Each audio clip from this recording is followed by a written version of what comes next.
This question is a classic Newton's laws question. And like most mechanics questions, the most important thing you can do is read the question carefully and thoroughly enough that you can draw a complete and accurate force diagram. Beyond that, it's just a case of making sure you do sensible things with the diagram you're given.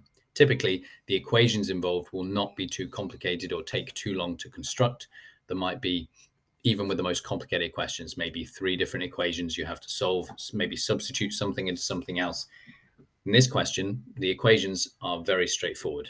The clever part is making sense of the question and drawing your force diagram accurately. So let's start by making sense of what the question is saying. We've got a small lift cage, and within the cage, which itself has a mass of 40 kilograms, there is a 10 kilogram block. And the cage is raised by moving the end P of the rope vertically upwards. So there is an acceleration of 0.2 meters per second upwards. This tells me that the tension in the rope has to exceed the total weight of the lift cage and the object inside. The only way you can make something accelerate upwards is to have a net force in the upwards direction. So we're going to be using Newton's second law, F equals ma. It tells us that the net force, in other words, the overall resultant force, when you take into account everything pulling forwards and backwards, the overall resultant force in a particular direction is equal to the mass of the object involved multiplied by the acceleration in that direction. So if I'm accelerating upwards with a rate of 0.2, I can safely treat the entire lift and its contents as a single particle, if I like, and that can help me to most easily calculate the effect of or what the tension would have to be effectively to give this result. The overall net upwards force is going to be a combination of the tension pulling up, working against the weight of the lift and the contents pulling down.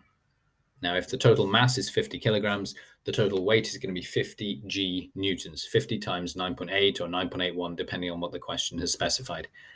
So I've used 9.81 here, and I've got an answer of approximately 501 newtons. T minus 50 G gives me the net upwards force, and that must be the F from F equals ma. That's the net force in the upwards direction.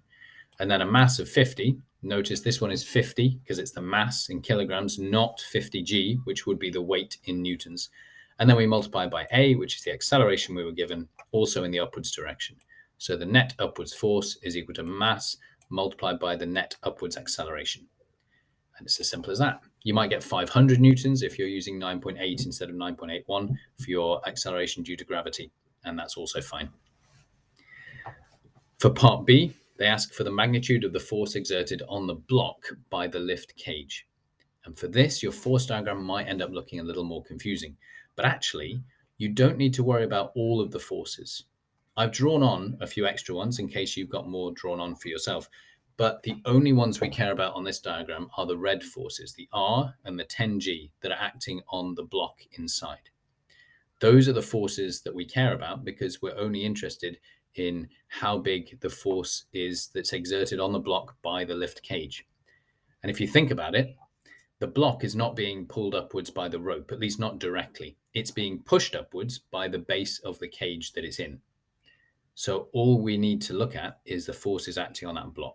There's an upward force, which is the force exerted on the bottom of the block by the cage.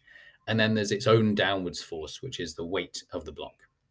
One really important misconception here that we get into by thinking about things that are sitting still, not accelerating, is we can often start to think the reaction force is just a reaction to the weight of an object. And it's there because it has to resist the weight of the object, and therefore it will always be the same as the weight. This isn't quite true.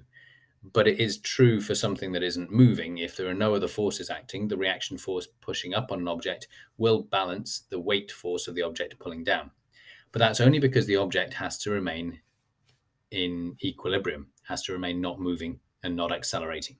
And therefore, if there is a weight pulling down, it has to be balanced by something pushing up. But if, for instance, you were to lean on your coffee cup, then the force pushing down from the coffee cup on the table is going to increase. It won't just be the weight of the coffee cup that's dragging it downwards. It'll be your force pushing it downwards. And the overall effect is going to be the table has to push upwards on it a bit more strongly.